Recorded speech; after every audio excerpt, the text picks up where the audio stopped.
invest in people in the long term, there has to be a mutual understanding. Hustle hard. Close mouths don't get fed. Thinking strategically, but acting like a gorilla is the kind of marketing that's small. When it innovates very little, it's highly risk averse. It indicates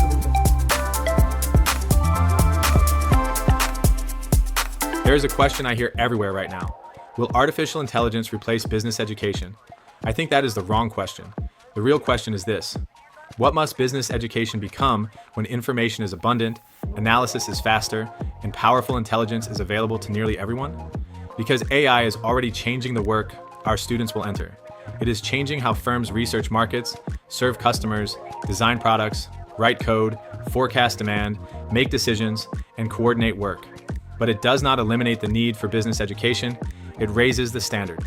The business leaders who matter in the next era will not be the people who can merely produce and answer quickly. They will be the people who can frame the right problem, distinguish signal from noise, bring the right people together, test evidence, make an ethical decision, and take responsibility for what happens next. That is a profoundly human assignment. And it is why I believe business education must become more applied, more interdisciplinary, more entrepreneurial, and more accountable, not less. Let us be clear, this is not a science fiction prediction. Work is already changing.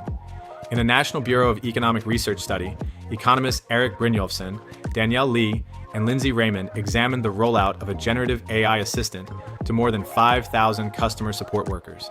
Access to the tool increased issues resolved per hour by 14% on average. The largest gains went to newer and lower skilled workers. That is important. It shows AI can expand capability, but it also teaches a more nuanced lesson. The result depended on the worker, the task, and the workflow. It was not magic, it was implementation. Harvard Business School and Boston Consulting Group researchers made the point even more sharply in their study of knowledge workers using GPT-4. On tasks within AI's capability range, participants using AI completed more work, faster, and at higher quality. But when they faced a complex managerial task outside that range, the AI users were 19% less likely to arrive at the correct answer. Think about what that means. AI can be an extraordinary amplifier, but it can also create a false sense of confidence. It can make a weak answer look polished. It can make a poorly framed question feel complete. So the premium moves to judgment. Students must learn not only how to use an AI tool, they must learn when to question it, what to validate, what data should never be entered, who might be harmed, what competing values are in tension, and when a human leader, not an algorithm, has to own the decision. UNESCO's guidance on generative AI in education makes the same governance point. These tools are evolving faster than many institutions' rules and safeguards. Privacy, intellectual property, bias, disclosure, verification, and human oversight are not side topics. They are part of professional competence. That is why I do not believe the answer is simply to create one standalone AI course, check the box, and move on. We absolutely need a shared foundation. Every business student should understand AI literacy, prompting, responsible use, source verification, privacy, intellectual property, bias, disclosure, and the limits of the tools. But that is the beginning, not the education. Teaching one generic AI course and then returning to business as usual is like teaching one generic Excel course and expecting students to know how to use Excel in finance, marketing, operations, leadership, strategy, and entrepreneurship. It does not work that way. A finance student needs to understand how AI can help test assumptions, explore scenarios, and flag anomalies, and how to reject a model that cannot explain its assumptions. A marketing student needs to use AI to synthesize customer research, examine segmentation, generate hypotheses, and test messages, while understanding that synthetic output is not the same as knowing a real customer. An operations student needs to identify a bottleneck, explore alternatives, and understand the consequences of a flawed recommendation in a supply chain or service system. A strategy student needs to conduct competitive intelligence, challenge the evidence, identify uncertainty, and build a recommendation that can withstand scrutiny. A leadership student needs to face the hard questions. How do we build trust when work changes? How do we communicate honestly? How do we decide fairly?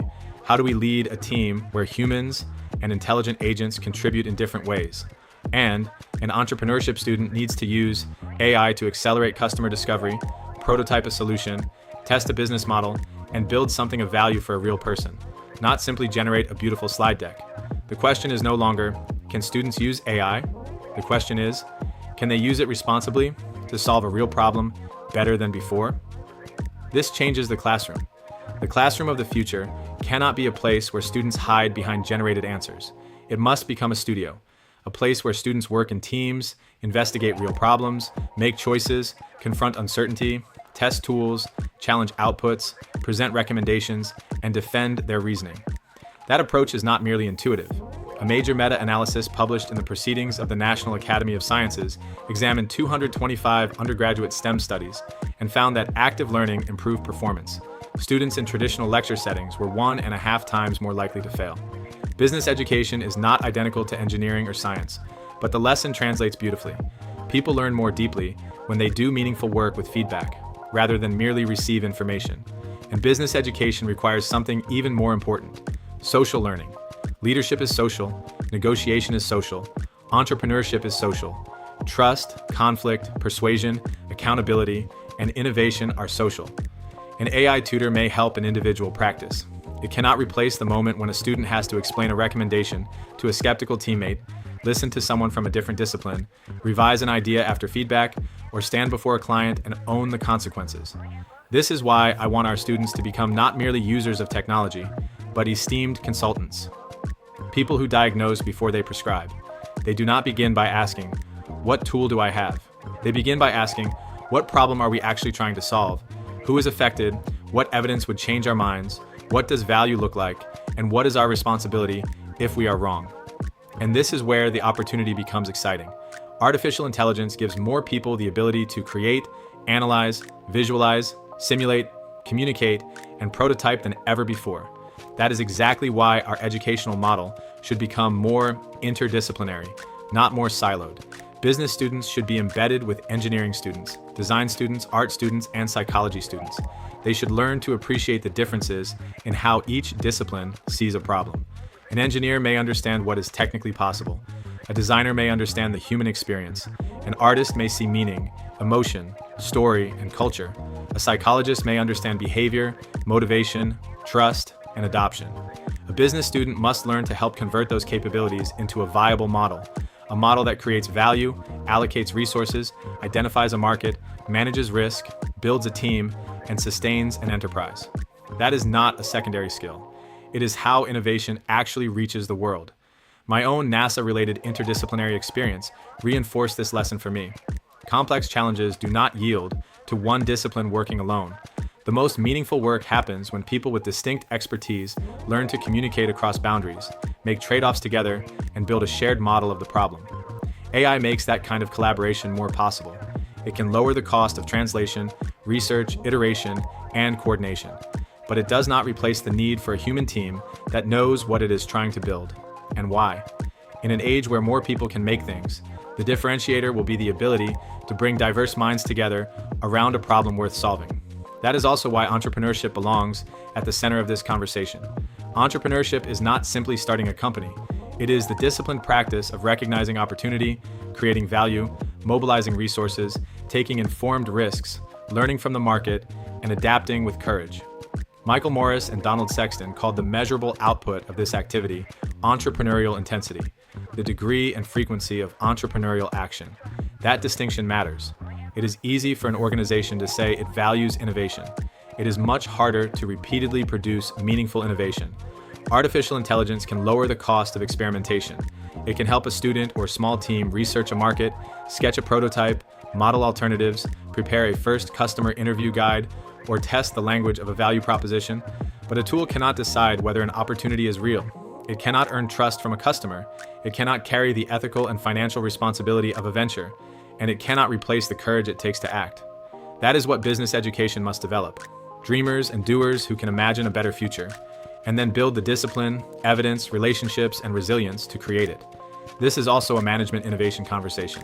I have called one part of this shift the Myers organizational singularity, not as a science fiction trope, but as an organizational design reality. Ronald Coase's foundational question was simple: why do firms exist at all? In part because coordinating people and work inside a company was often less costly than coordinating through the open market.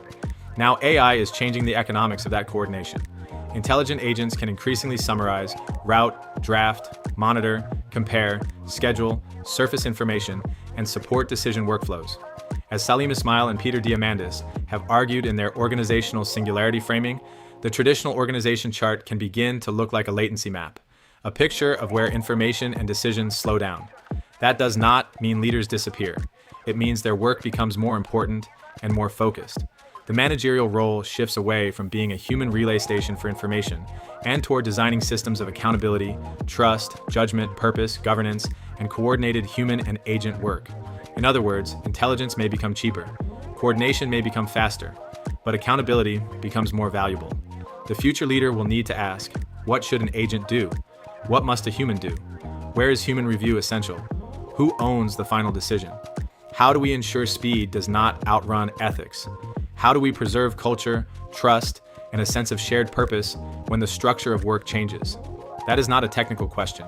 That is a management question, a leadership question, a business education question.